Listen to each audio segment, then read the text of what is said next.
देवउठनी एकादशी है। संपूर्ण भारत की भूमि पर, संपूर्ण विश्व में आज भगवान कृष्ण, शालिग्राम जी भगवान और तुलसा मैया का मंगल विवाह हो रहा है। संपूर्ण विश्व में, पूरी भारत की भूमि पर पूरे सनातनी भाई बहन आज शालिग्राम जी के साथ में, लड्डू गोपाल जी के साथ में, भगवान नारायण के साथ में तुलसी जी का मंगल विवाह करेंगे। हम भी चाहते हैं कि आप भी मंगल विवाह करें, पर निवेदन है आप भी भीष्म पितामह जैसे आज भगवान से कह देना, भोलेनाथ मैं भी अपनी बुद्धि रूपी बेटी को तुझे समर्पित कर रहा हूँ। एक कर्म गति के कारण तू लूट बैठी, इतनी अच्छी थी, इतनी बढ़िया थी, पर केवल तेरे ललाट पर जो लिखा हुआ था कर्म की गति का खेल लिखा हुआ था, उसने तुझे अच्छे से बुरा बना दिया।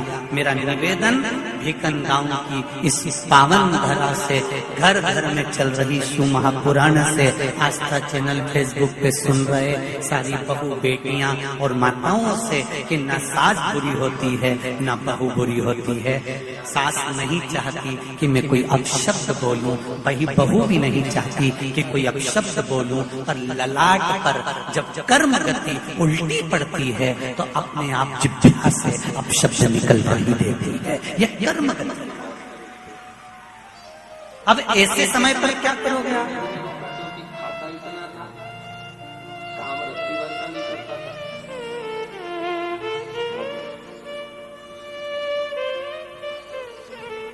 ऐसे समय पर क्या किया जाए?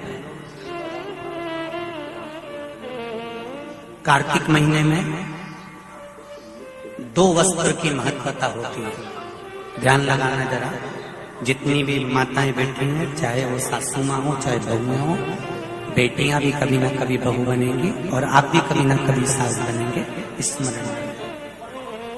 कार्तिक महीने में 2 वस्त्र का विधान है, एक पीले कलर का वस्त्र और एक लाल कलर का वस्त्र। एक पीला वस्त्र है, एक लाल वस्त्र।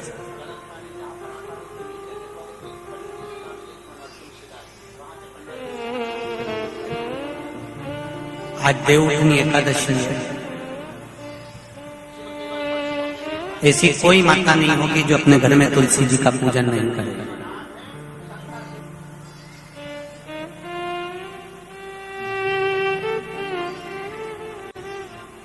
घर की माँ यदि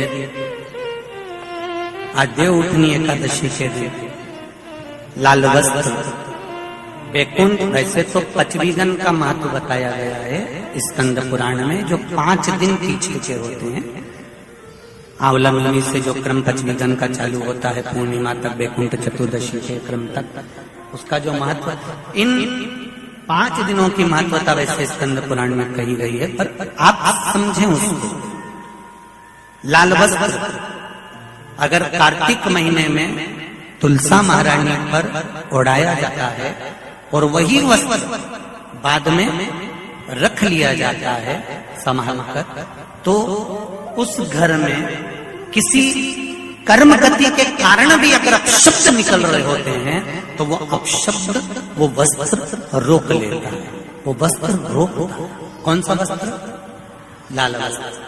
पीला वस्त्र इन 5 दिन में अगर तुलसा महारानी को चढ़ाया जाता है और उसको रखा जाता है, तो जिस नारी के गर्भ से संतान नहीं भी हो रही होती है, उसके कक्ष में अगर वो वस्त्र कुछ दिन तक रखा रहता है तो ये निश्चित आती है कि गर्भ ठहरता जरूर है। ये पीले वस्त्र की और लाल वस्त्र की महत्वता कार्तिक महीने। अब कई माताएं कहती हैं कि हमारे पास में लाल वस्त्र नहीं है, हमारे पास में इतना नहीं है, तो लाल कलर का लच्छा भी तो आता है, नाड़ा। बोलो आता है कि नहीं आता? लाल, तुम्हारे घर में सिलाई करने का लाल कलर का धागा तो होगा ना, कि नहीं होगा? लाल कलर का लच्छा तो होगा, नहीं होगा सफेद कलर का धागा तो होगा, उसको कंकु में लाल करना। पर उस वस्त्र की महत्वता को हम समझें।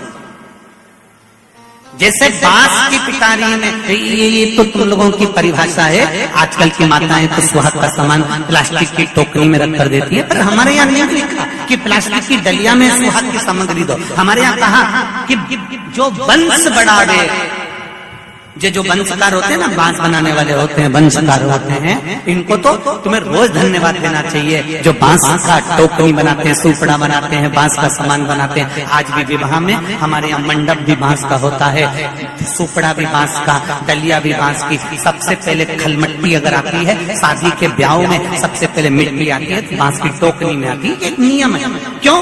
क्योंकि जिसकी शादी में मट्टी, इधर लाते मट्टी, जिसकी शादी में मट्टी बांस की डलिया में आती है, उसको संतान के लिए डॉक्टर को दिखाने की जरूरत नहीं। जिसकी शादी की शुरुआत प्लास्टिक की डलिया से होती है, फिर उसको टेस्ट भी करवाना ही पड़ता है।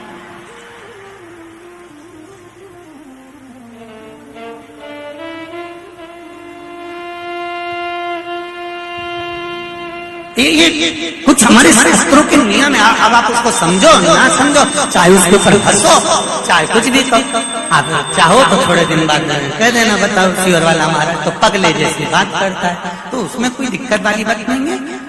पगले का अवार्ड हमको ही मिलने वाला, उसमें कोई दिक्कत वाली बात नहीं। पर उसको समझो कि हमारे सनातन धर्म में ये वंशकार, बांस का सामान बनाने वाले, बांस की डलिया बनाने वाले, बांस का सुपड़ा बनाने वाले, सबसे पहले ये वंशकार हुए, फिर खवास नाई ये हुए, फिर चर्मकार हुए, जूता चप्पल बनाने वाले, फिर अन्य जितने जितने हमारे यहाँ, इनको लोग कहते हैं कि इनको हमारे यहाँ से हटा दिया, ऊंची जाति वालों ने इनको पीछे हटा दिया। कोई इनको पीछे हटाने वाला नहीं है। केवल तुम्हारी बुद्धि से लोग तुमको भ्रष्ट कर रहे हैं कि हमको नीचा दिखा रहे हैं, हमको ऊंचा दिखा रहा है। किसी जात में, किसी समाज में ये नहीं कहा गया कि इनको नीचा दिखाना। प्रत्येक समाज में, चाहे ब्राह्मण के घर की शादी हो, चाहे क्षत्रिय के घर की शादी हो, चाहे वैश्य के घर की शादी हो, सबसे पहले वंशकार की डलिया आती है, वंशकार आता है। सबसे पहले हमारे यहाँ अगर पादुका बनाई जाती है तो सबसे पहले चर्मकार आता है, सबसे पहले हमारे यहाँ खवास आता है।